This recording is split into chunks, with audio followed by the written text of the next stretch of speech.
Hello. Hello, dear listeners. Welcome back to the podcast.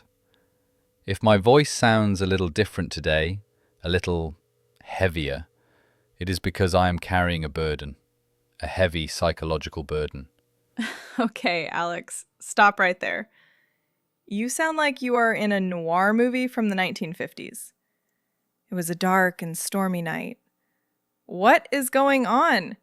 Did your coffee machine break? Did Netflix cancel your favorite show? Emma, please, do not mock my pain. This is serious. I am not talking about coffee or TV shows. I am talking about the destruction of my reputation. I am talking about social suicide. I am talking about last Christmas. Last Christmas? But that was months ago. We are in the middle of spring now. Why are you bringing up old history? Because it haunts me, Emma. It haunts me in my dreams. Every time I see a Christmas tree, I start sweating. Every time I see a gift box wrapped in red paper, my hands shake. I need to tell this story. I need to get it off my chest. It is like therapy for me. And for our listeners, well, it is a lesson on what not to do. Okay, I am listening. I have my tea. I am sitting comfortably. Tell us the story of your traumatic Christmas. So, let's set the scene.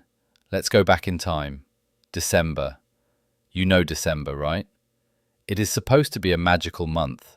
Snow, lights, happiness. But for me, last December was a nightmare of work. I was working on that huge project for the marketing department. Remember? Oh, yes, I remember. You were living in the office. You looked like a zombie. Dark circles under your eyes, drinking 5 energy drinks a day. Exactly. I was a zombie, a corporate zombie. I worked from 8 a.m. to 10 p.m. every single day.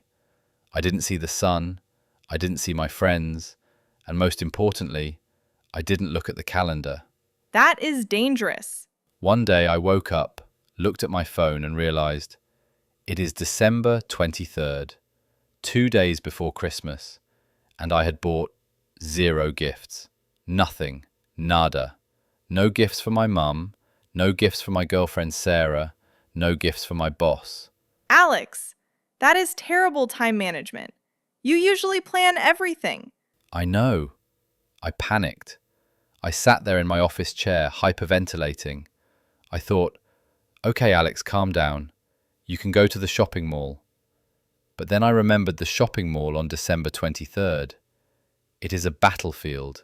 Thousands of angry people fighting for the last pair of socks, crying babies, terrible music. I couldn't do it. I was too weak. So what did you do? Did you give up? I almost gave up. I was scrolling through social media on my phone, scrolling, just wasting time. And then, suddenly, I saw it. An advertisement.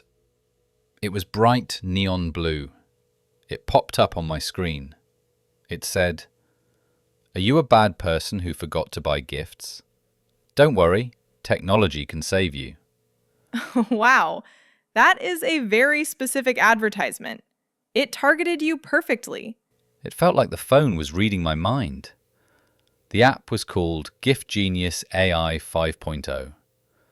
The description said, "Use the power of advanced artificial intelligence to choose the perfect personalized gifts for your loved ones. 100% satisfaction guaranteed." Gift Genius? I have never heard of it. Is it popular? It had 5 stars. Well, mostly 5 stars. I didn't read the 1-star reviews. That was my first mistake. I downloaded the app immediately. It was expensive, $50 just to install it. But I was desperate. I opened the app and it started asking me permissions. Permissions? Like access to your camera? Much more than that. It asked for access to my contacts, my messages, my voice notes, my search history. Basically, it wanted access to my entire digital life. The AI needed to learn about the people in my life to pick the best gifts. Alex, that sounds super creepy. You gave an AI access to your private messages with your girlfriend and your mom? I was desperate, Emma. Logic left the building. I clicked Allow All. Then, I had to create profiles for the people I needed to buy gifts for. Profile 1, my boss, Mr. Stevenson. Profile 2, my mother. Profile 3, Sarah, my girlfriend. Okay, so you set up the profiles. How does the AI know what to buy? That's the magic part. The app scans all my past conversations with these people. It looks for keywords. For example, if Sarah texted me, "I love chocolate," the AI would theoretically buy chocolate. It analyzes millions of data points to find the perfect gift. Theoretically. Yes, theoretically. So, I set the budget. I was feeling generous because I felt guilty. I put $200 for each person. That is a lot of money. I clicked the big green button that said Auto Buy and Auto Deliver. Wait, you didn't review the items? You didn't check the shopping cart before paying? Oh, no. That was the whole point. I wanted to save time. The app said, trust the algorithm. So I trusted the algorithm. I clicked the button. I saw a loading bar. 10%, 50%, 100%. And then a message. Success! Your thoughtful gifts have been selected, wrapped, and will be delivered by drone tomorrow evening. You are crazy. You literally put your life in the hands of a robot. I felt like a genius at that moment. I leaned back in my chair, drank my coffee, and thought, Alex, you are amazing. You solved Christmas in 5 minutes without leaving your chair. I felt like Tony Stark. Tony Stark usually checks his technology before using it. Details, details. Anyway, the next day was Christmas Eve. I was hosting a dinner party at my apartment. I spent the whole day cleaning and cooking. Well, I tried to cook. I made a roast chicken, some potatoes, a salad. I wanted everything to be perfect. I wanted to impress everyone, especially my boss. Why did you invite your boss? That is so stressful. Christmas is for family. I know. But Mr. Stevenson was alone in the city. His family was in another country. And honestly, I wanted a promotion. I wanted to become the senior marketing manager. I thought, if I invite him to a cozy family dinner and give him an amazing $200 gift, he will definitely promote me. That is calculating, but kind of nice, I guess. So, 7 p.m. comes. The guests arrive. First, my mum. She was wearing her best dress, looking very critical as always. She looked at my apartment and said, Alex, you missed a spot of dust on the shelf. Classic mom. Classic. Then Sarah arrived. She looked beautiful. She was happy because I told her I had a special surprise for her. She hugged me and whispered, I can't wait to open my present. I felt a little nervous, but I told myself, the AI knows her. The AI read our romantic texts. It probably bought her a diamond necklace or a spa day. And the boss? Mr. Stevenson arrived last. He is a very serious man, very tall, very intimidating, and, as you know, completely bald. Not a single hair on his head. He walked in, shook my hand firmly, and handed me a bottle of expensive wine. I felt great. The atmosphere was perfect. We ate dinner, we laughed, we listened to Frank Sinatra. It sounds like a perfect evening. Where is the disaster? The disaster started at 9 p.m. The doorbell rang. It was the special delivery. The drone dropped off 3 beautiful boxes. They were wrapped in shiny red paper with golden ribbons. They looked expensive. They looked professional. Okay. I brought the boxes to the table. Everyone clapped. I felt like Santa Claus.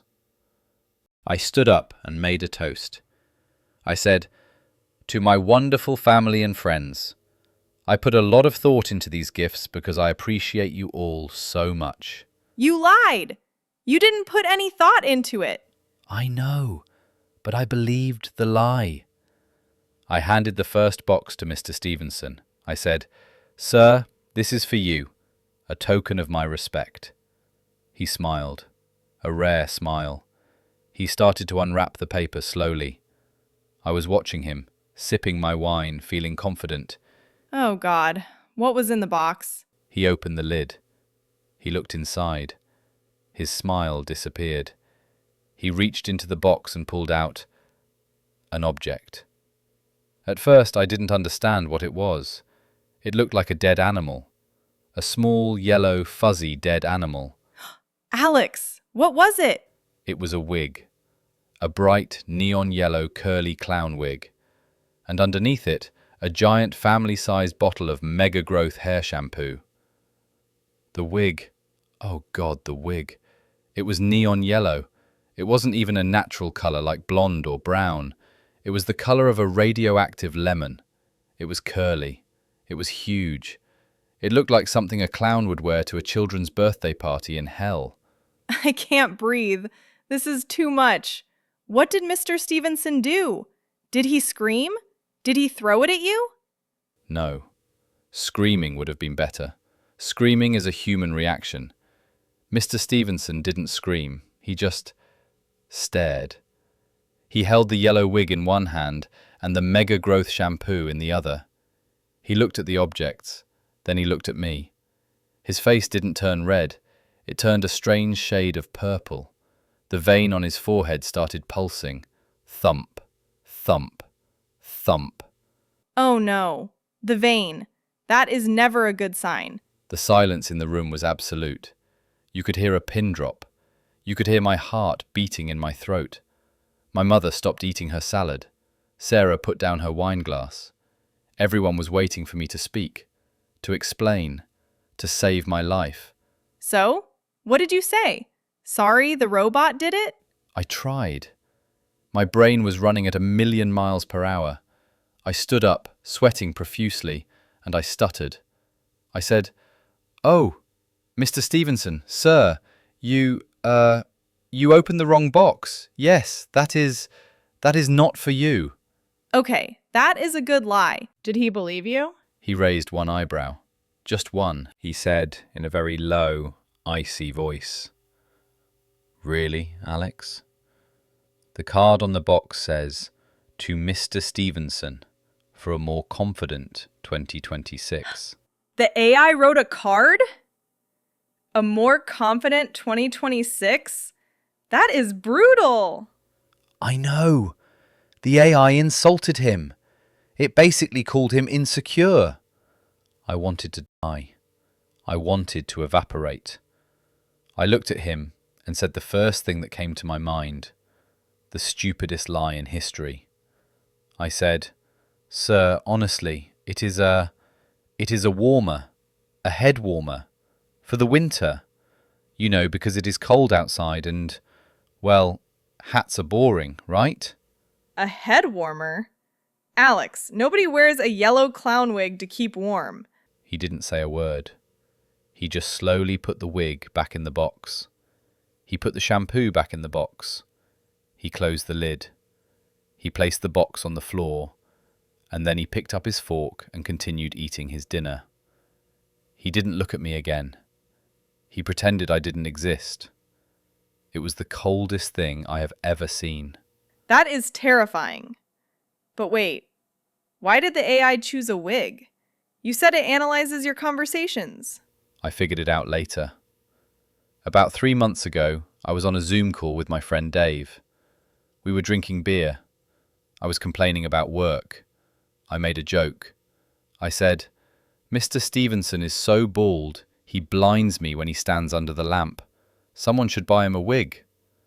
The AI recorded that voice note. It analyzed the key words: bald, buy, wig. and it executed the command. It didn't understand the sarcasm. It just thought it was being helpful. Artificial intelligence has zero sense of humor. That is the problem. Exactly. So, now the atmosphere in the room is terrible. Mr. Stevenson is eating silently. I am sweating. But I thought, okay, Alex, relax. That was the worst part. It is over. The next gift is for Mum. Mum loves me. Mum is safe. Oh no. Please don't tell me you messed up your mom's gift too. My mother is a very traditional woman. She loves cooking, but let's be honest, she is not Gordon Ramsay. Her food is usually edible, but not delicious. Sometimes she burns the toast. Sometimes the soup is too salty. But I love her, so I eat it. Of course, that's what good sons do. So, I hand her the box. A nice, heavy, square box. I smile at her. I say, Mum, this is for you, to help you with your favourite hobby. She smiles back. She has tears in her eyes. She says, Oh, Alex, you are such a good boy. This sounds promising. She unwraps the paper. It is a book. A big, thick, hardcover book. I see the cover, and my blood turns to ice. What was the title? The title, printed in big, bold letters, was Cooking for Survival: How to Stop Poisoning Your Family. No. Stop poisoning your family? That is the title? Yes. And there was a subtitle. Simple recipes for people with no talent. Alex, I am dying. That is the most offensive gift I have ever heard of. But wait, there's more. There was a bookmark inside. The AI marked a specific chapter. My mum opened the book to the bookmark. The chapter title was, So You Burned the Turkey Again, a guide to not ruining Christmas. Oh my God. The AI targeted her specific failures. My mum read the title. Her hands started shaking. She looked at the book. Then she looked at the roast chicken on the table that she helped me cook. Then she looked at me. Her lips started to tremble. Oh no. The tears are coming. She stood up. She slammed the book on the table. Boom! The plates rattled. She pointed a finger at me and shouted, Alexander James Patrick. She only uses my full name when I am in deep trouble. What did she say? She said, I spent 18 years cooking for you. I fed you every day. I made you soup when you were sick. And this is how you thank me? By buying me a book that says I poison people? She has a point. It is very rude. I tried to defend myself. I yelled, Mom, no, it wasn't me. It was the algorithm. I complained to Emma one time that your lasagna was dry, and the phone heard me. Alex, you threw me under the bus. You told her you complained to me? I was panicking. I said anything, but it made it worse. She said, Oh, so you talk about my cooking behind my back, with your friends? She started crying. Not quiet crying, loud, dramatic, soap opera crying. She grabbed her napkin and dabbed her eyes. My own son thinks I'm a hazard in the kitchen. This dinner is a total train wreck. It was worse than a train wreck. It was a nuclear explosion. Mr. Stevenson was still eating silently, watching the drama like it was a TV show. My mum was crying. I was apologizing. And then I looked at Sarah, my girlfriend. Oh, poor Sarah. She is the last one, right? Yes, she was sitting there, very quiet. She looked at the wig box. She looked at the insulting cookbook. And she looked at her own gift box, which was still unopened on her lap. She looked terrified. I would be terrified too.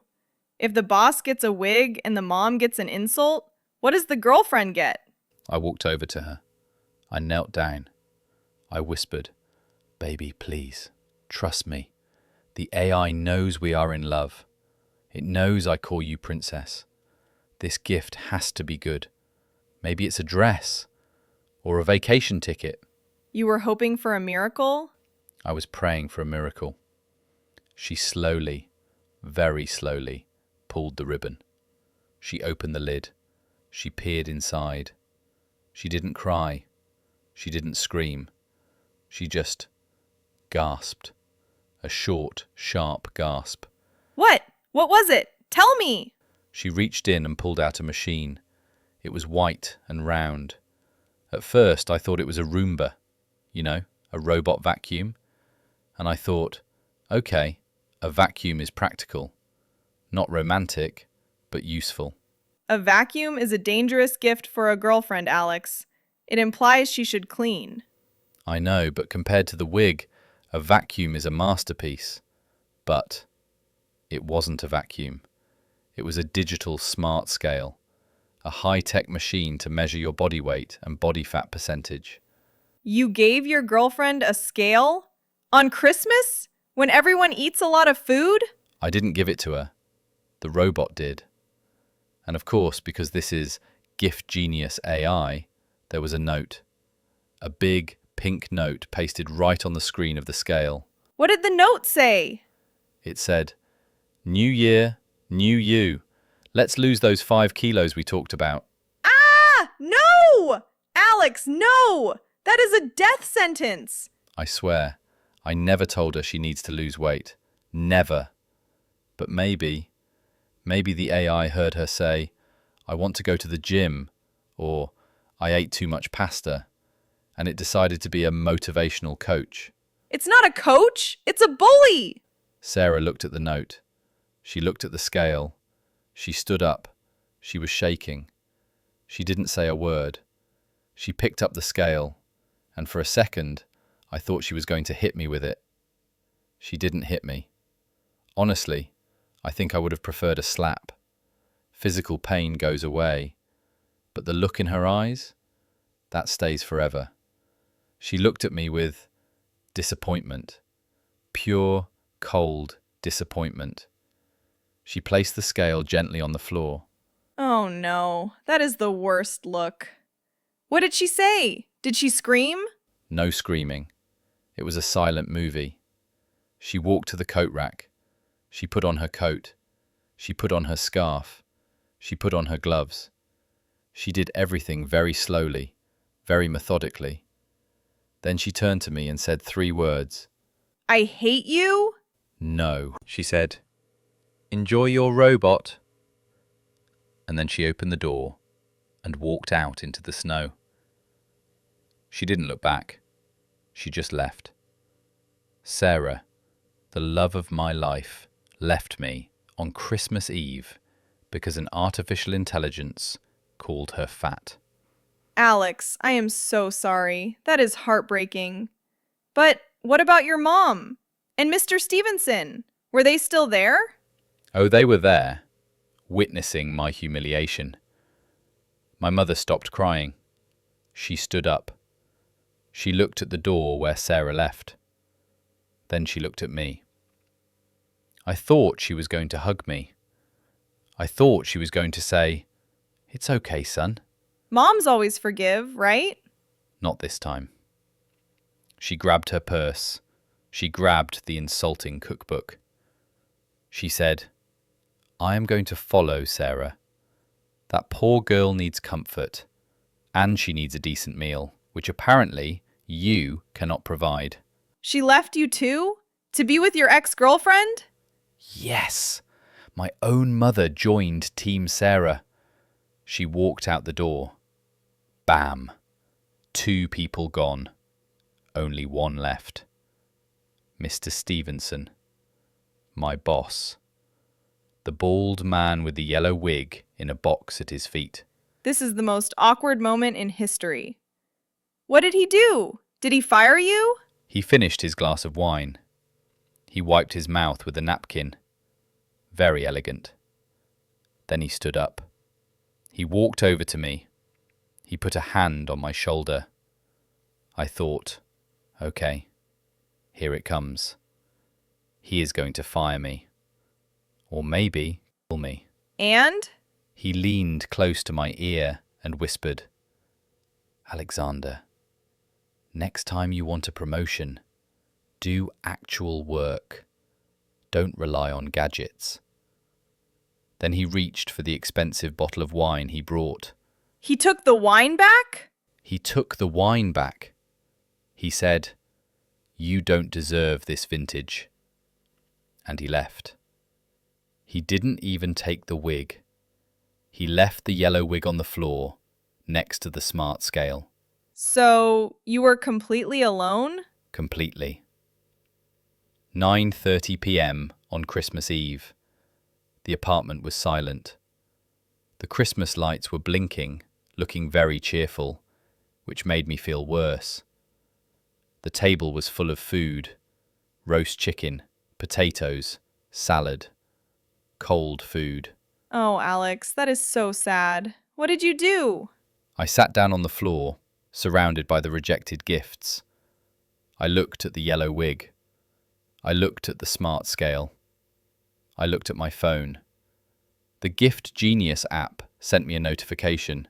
No way. What did it say? It said, "Mission accomplished. Gifts delivered successfully.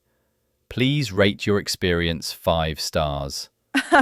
I hope you deleted that app immediately. I tried to delete it, but first, I tried to get a refund. I wrote a message to customer support.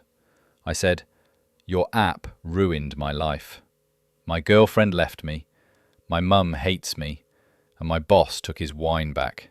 I want my $600 back." Did they refund you? They replied instantly. An automated message.